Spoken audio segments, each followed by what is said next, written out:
నమస్కారం అండి. నా పేరు doctor Vishwesh. I'm in-charge of ICU at Chandanagar Medicover hospital. ఇప్పుడు మనం మాట్లాడుకోబోయే topic is stroke from an ICU perspective. అంటే ఒక బ్రెయిన్ స్ట్రోక్ వచ్చిన పేషెంట్కి ఐసీయూ లోపల ఏం చేస్తాము అనేది ఇన్ షార్ట్గా మీకు అర్థం చేయడానికి నేను తెలుగులో I will try my best to explain in Telugu.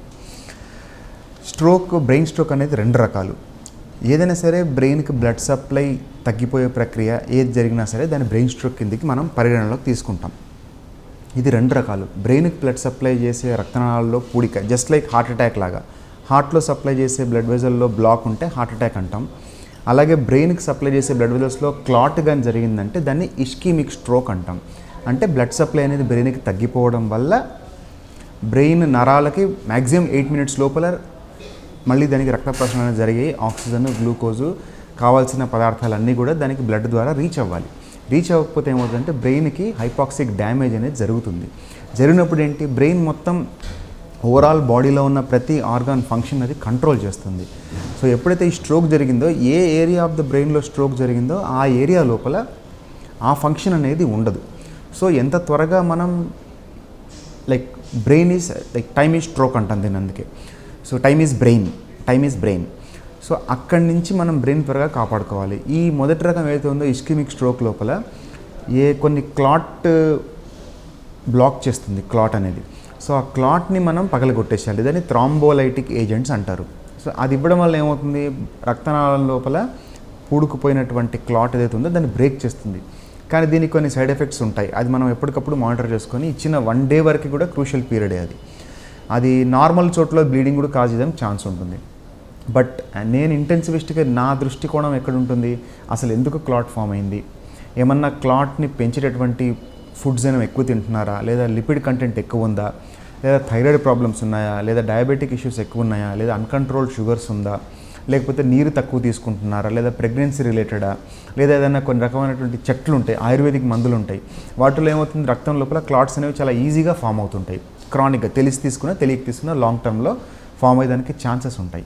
So ఇది ఒక పార్ట్. రెండోది ఏంటి, బ్లడ్ సప్లైలో బ్లడ్ వెజల్లో బ్రెయిన్కి సప్లై చేసే బ్లడ్ వెజల్లో క్లాట్ ఉండదు, బ్లీడింగ్ అయిపోయి ఉంటుంది. దానికి మళ్ళీ కారణాలు ఏంటి, నేను న్యూరాలజిస్ట్నో లేదా న్యూరో సర్జన్ ఇన్వాల్వ్ చేసే ముందర దాని ప్రాబబిలిటీ అనేది నేను చూసుకోవాలి. ఇది బ్లీడ్ వల్ల వచ్చిందా, లేదా బ్లడ్ క్లాట్ వల్ల జరిగిన బ్లాకెడ్ వల్ల వచ్చిందని తెలుసుకోవాలి. సో ఈ బ్లీడ్ జరిగింది నాకు సిటీ చేసుకొని, సిటీ లోపల ఓకే ఇది బ్లీడ్ ఉంది అంటే క్లాట్ లైటిక్ ఏజెంట్స్ అనేవి నేను ఇవ్వకూడదు. So BP is the most common cause. BP పెరగడం వల్ల ఇవన్నీ వస్తుంటాయి. సో టైంకి బీపీ మాత్రలు వేసుకోవడము, లేకపోతే ఇంకొన్ని రకాల ఆయుర్వేదిక్ మెడిసిన్స్, కొన్ని హెర్బల్ మెడిసిన్స్, కొన్ని రకాల చెట్లు ఏవైతే ఉన్నాయో వాటిలో సూపర్ వార్ఫరిన్స్ అంటారు, అటువంటిది ఏమైనా తెలియకో లేదా టాక్సిక్ కాంపౌండ్స్ తీసుకోవడం వల్ల ఏమవుతుందంటే బ్లీడింగ్ అనేది చాలా ఎక్కువైపోతుంది. లేదా ఇంకొంతమందిలో కార్డియాక్ పేషెంట్స్ లోపల వాల్వ్ రిపేర్లు అవుతాయి.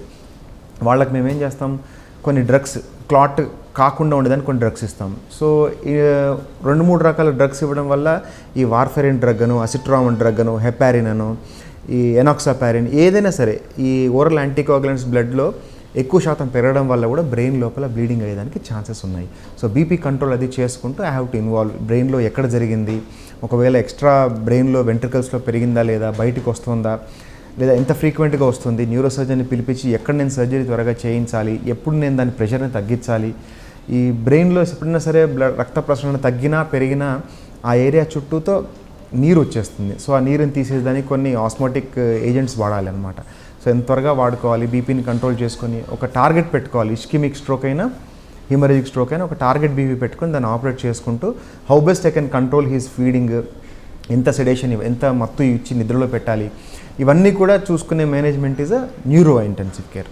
దీని లోపల ఇక్కడి నుంచి నేను I have to give up the case to either neuro surgeon for the further surgical aspect are I have to give the case to the neurologist for further management. వీళ్ళ లోపల ఫిట్స్ వస్తుంటాయి. సో ఫిట్స్ రాకుండా ముందస్తుగానే అవసరాన్ని బట్టి, case డిపెండెంట్ని బట్టి anti epileptic agents ఇవ్వడము, కొన్ని న్యూట్రిషనల్ కాంపోనెంట్స్ బి కాంప్లెక్స్ కానీ, థైమిన్ కానీ, విటమిన్ సి కానీ, ఒక్కొక్క డాక్టర్ ఒక్కొక్క ప్రాక్టీస్లో ఈ ఎక్స్ట్రా మెడికేషన్ అనేది యాడప్ అవుతూ ఉంటుంది. కొన్ని సిటీ కోలిన్ డ్రగ్స్ ఉంటాయి. సో ఇటువంటివన్నీ ఇచ్చుకుంటూ నేను మెల్లగా జరిగిన బ్రెయిన్కి జరిగిన ఇన్సల్ట్ని నేను వెనక్కి తీసుకురావాలి.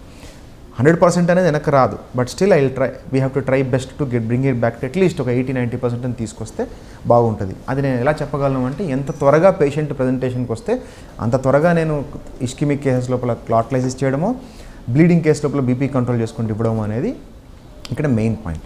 అనదర్ పాయింట్ హియర్ ఈజ్, ఒకసారి న్యూరోనల్ ఫంక్షన్ పోయిన తర్వాత దాని ఫిజియోథెరపీ కేర్ ఇచ్చుకుంటూ దాని లాంగ్ టర్మ్గా ఫంక్షన్స్ పోతాయి. సపోజ్ యంగ్ మేల్ యాక్సిడెంట్ అయి వచ్చాడు, బ్రెయిన్లో బ్లీడింగ్ అయిపోయింది, అతని రైట్ హ్యాండ్ రైట్ లెగ్ పనిచేయటం లేదు, ఇప్పుడు అతనికి he cannot do his work, అతను పని చేయలేడు. సో ఇటువంటి కేసెస్ ఆర్, అది వాళ్ళకి భారమే, వాళ్ళ ఫ్యామిలీ మెంబర్స్కి ఇంకా భారం, అయ్యో నా కాంట్రిబ్యూషన్ లేదని పేషెంట్కి ఉంటుంది. సో వీళ్ళకి ఏమవుతుందంటే లాంగ్ టర్మ్లో social element, job element, emotional components, psychosocial rehabilitation, ఇవన్నీ కూడా ఇవ్వడం అనేది చాలా ఇంపార్టెంట్. సో ఇవన్నీ ఒకసారి ఆలోచిస్తే ఈ లైఫ్లో ఎంత మేజర్ అనేది we will easily understand. Kabatti any kind of brain complaint, immediately come to the hospital, get evaluated, చేయించుకొని బ్లీడా క్లాట్ అని తెలుసుకొని, అది లేదని తక్షణం సంతోషం, happy. So this is in short about the neuro intensive care. నమస్కారం.